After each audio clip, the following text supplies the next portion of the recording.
राम राम किसान भाइयों। किसान पाठशाला चैनल में सभी किसान भाइयों का स्वागत। हमारे किसान देश किसान भाइयों, सरसों की फसल के बारे में आज चर्चा करेंगे, क्योंकि काफी लंबे चौड़े एरिया के अंदर अपने हनुमानगढ़ जिले की बात करें तो सरसों की बुआई हुई है।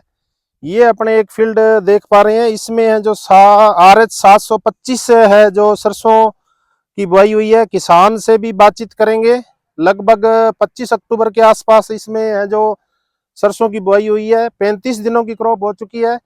तो किसान भाइयों, सरसों की फसल में जो हमें सबसे पहले जो सावधानी रखनी है वो है सिंचाई की।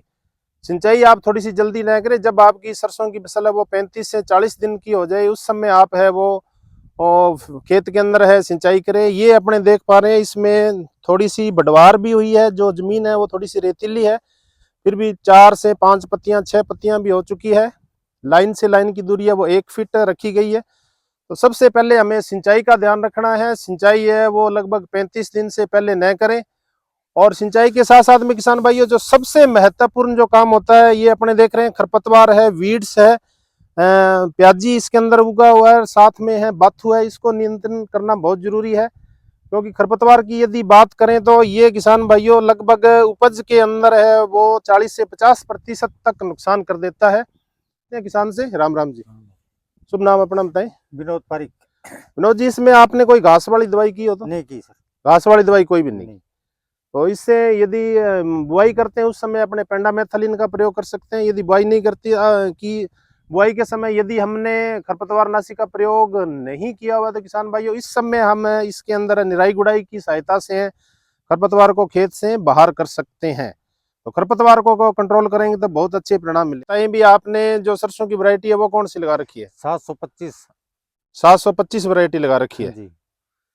तो सबसे पहले आपसे ये पूछेंगे भी, लाइन से लाइन की दूरी है वो विनोद जी आपने कितनी रखी है? Lump sum 1 foot. 1 फीट के आसपास हाँ जी। रखी है। और थोड़ा सा फर्टिलाइजर के बारे में बताएं, कितना उर्वरक डाला है आपने 1 बीघा में? एक गट्टा 3 बीघों में DAP बुआई से पहले। बुआई से पहले। हम्म।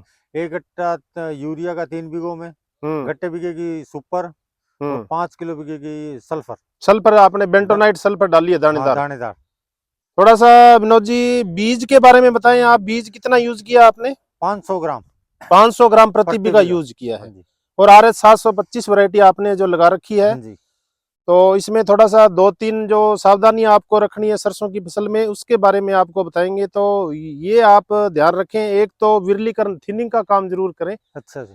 आपने दूरी है वो थोड़ी सी कम रखी है लाइन से लाइन की। अब की बार किसान है जो बीटी कॉटन के पाड़े से भी बुआई कर रहे हैं, हाँ। 2.25 फीट से। हाँ जी। और आपने जो लाइन से लाइन की दूरी है वो 1 फीट के आसपास रखी है। तो ये थोड़ी सी दूरी है, ये आपने थोड़ी कम रखी है। लेकिन अब आप थिनिंग का काम कर सकते हो। सिंचाई से पहले है जो पौधे से पौधे की दूरी है वो लगभग आप 15 से लेकर के और 20 सेंटीमीटर तक रखें, हाँ जी। ताकि इसका फुटान अच्छा हो, उत्पादन भी हमें जो अच्छा मिले। और जो मेन नुकसान होता है किसान भाइयों, सावधानी रखने वाली जो बात है वो है खरपतवार नियंत्रण। तो खरपतवार नियंत्रण के लिए आप सिंचाई से पहले भी इसको हाँ, सिंचाई से पहले ये खुदाई करेंगे इसकी। माती चलाओगे, हाँ, एक बार पाती निराई चलाएंगे। गुड़ाई करोगे। हाँ। हाँ जी। तो ये अपने देख रहे हैं प्याजी है, हाँ। इसको भी कंट्रोल करना जरूरी है। और प्याजी के साथ साथ में बाथू है। हाँ जी।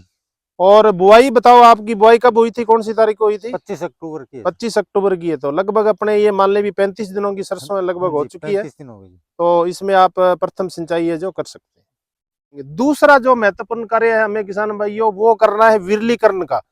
क्योंकि जितनी प्लांट पॉपुलेशन हमारे ज्यादा होगी उतना सफोकेशन बढ़ेगा, और साथ में है जो तना गलन की बीमारी आएगी, रस चूसने वाले कीटों की संख्या भी बढ़ेगी। इसलिए विरलीकरण का कार्य करना बहुत ही जरूरी है। सिंचाई से पहले करेंगे तो हमें अच्छे परिणाम मिलेंगे। यदि फिर भी कोई समस्या तो प्रथम सिंचाई के बाद में भी अपने हैं जो विरलीकरण का कार्य करेंगे। लगभग जो RH 725 है, इसमें फुटान ज्यादा होता है। तो पौधे से पौधे की दूरी है, आप लगभग कोशिश यही करें भी 25 से 30 सेंटीमीटर के आसपास पौधे से पौधे की दूरी बनाएं, जिससे पौधों की संख्या निश्चित रहेगी। तो वो खाद और उर्वरक के लिए किसी प्रकार का कंपटीशन नहीं करेंगे और हमें उत्पादन अच्छा मिलेंगे। दूसरा, हम फर्टिलाइजर की बात करें तो जिन किसान भाइयों ने बेसल के अंदर सुपर फास्फेट DAP के माध्यम से हैं जो SSP दिया हुआ है, यूरिया दिया हुआ है, सल्फर दिया है, तो इसमें अब जो हमें ध्यान ये रखना है प्रथम सिंचाई के समय किसान भाइयों एकदम से आप बल्क के अंदर ज्यादा यूरिया की मात्रा न दें। पिछले वर्ष भी सरसों के अंदर समस्या आ गई थी, एकदम से पौधे है जो मुरझा गए थे, ऐसे अनकॉन्शियस बेहोश से टाइप हो गई थी सरसों की फसल है। तो एकदम से ज्यादा फर्टिलाइजर न दें, 2 टुकड़ों में आप इसको यूरिया दें।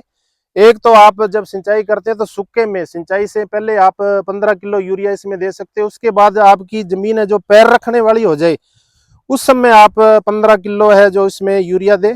फर्टिलाइजर मैनेजमेंट जितना आप अच्छा रखोगे उतना ही हमें प्रोडक्शन है जो अच्छा मिलेगा, इसलिए यूरिया की मात्रा को आप 2 टुकड़ों के अंदर दें, जिससे आपकी जितनी यूरिया की मात्रा होगी उसका ज़्यादा से ज़्यादा यूटिलाइज होगा और हमारी क्रॉप है जो अच्छी होगी। तो सिंचाई से पहले आप 15 किलो और सिंचाई के बाद में 15 किलो। और माइक्रो न्यूट्रेंट का भी इसमें ध्यान रखें, यदि आपने सल्फर नहीं दिया तो 80% सल्फर है पाउडर वाली WP के नाम से आते हैं, WDG आती है 90%, वो भी आप दे सकते हो 2 किलो। और साथ में ये ध्यान रखें जितना फर्टिलाइजर मैनेजमेंट हमारा अच्छा होगा उतना ही प्रोडक्शन अच्छा होगा। माइक्रो न्यूट्रेंट 6 एलिमेंट आते हैं वो भी आप 5 किलो प्रयोग कर सकते हैं। यदि ये नहीं कर सकते तो आप जिंक का जरूर प्रयोग करें। जो जिंक सल्फेट 33% आती है वो आप 33% वाली जिंक है वो 5 किलो प्रति बीघा यूरिया के अंदर मिक्स करके और छिंटा लगाएंगे तो इसके अंदर हार्मोन भी प्लांट के अंदर अच्छा बनेगा और पानी चूसने में भी मदद करती है। यदि जिंक की कमी आ जाए तो किसान भाइयों प्रोडक्शन है वो काफी हद तक कम हो सकता है। तो 3 मैंने मुख्य बातें आपको बताई है। सबसे पहले हमें खरपतवार को नियंत्रित करना है, जो खरपतवार है वो काफी नुकसान कर जाता है। दूसरा कार्य है विरलीकरण का। तीसरा कार्य है हमें यूरिया का ध्यान रखना, एकदम से बल्क के अंदर यूरिया नहीं देनी है। और फर्टिलाइजर मैनेजमेंट हमें ज्यादा से ज्यादा अच्छा मैनेजमेंट जितना करेंगे किसान भाइयों उतना ही प्रोडक्शन अच्छा होगा। प्रथम सिंचाई के समय यदि हमारा पौधा जमाव अच्छा ले जाता है, उसकी जड़ का विकास अच्छा हो जाता है तो उतना ही टिलरिंग है वो ज्यादा से ज्यादा होता है। तो ये ध्यान रखने वाली बात थी। मिलते हैं नेक्स्ट वीडियो में एक अच्छी जानकारी के साथ। हमारा उद्देश्य यही होता है किसान के पास ज्यादा से ज्यादा टेक्नोलॉजी पहुंचे, उस टेक्नोलॉजी को अडॉप्ट करके किसान अपनी खेती बाड़ी के अंदर उत्पादन है वो ज्यादा कर सके और जिससे उसका जीवन स्तर अच्छा हो। राम राम किसान भाइयों, आपको वीडियो कैसे लगी ज्यादा से ज्यादा लाइक करें, शेयर करें, दूसरे किसानों के पास इस जानकारी को पहुंचाइए। जय हिंद, जय भारत, जय जवान, जय किसान।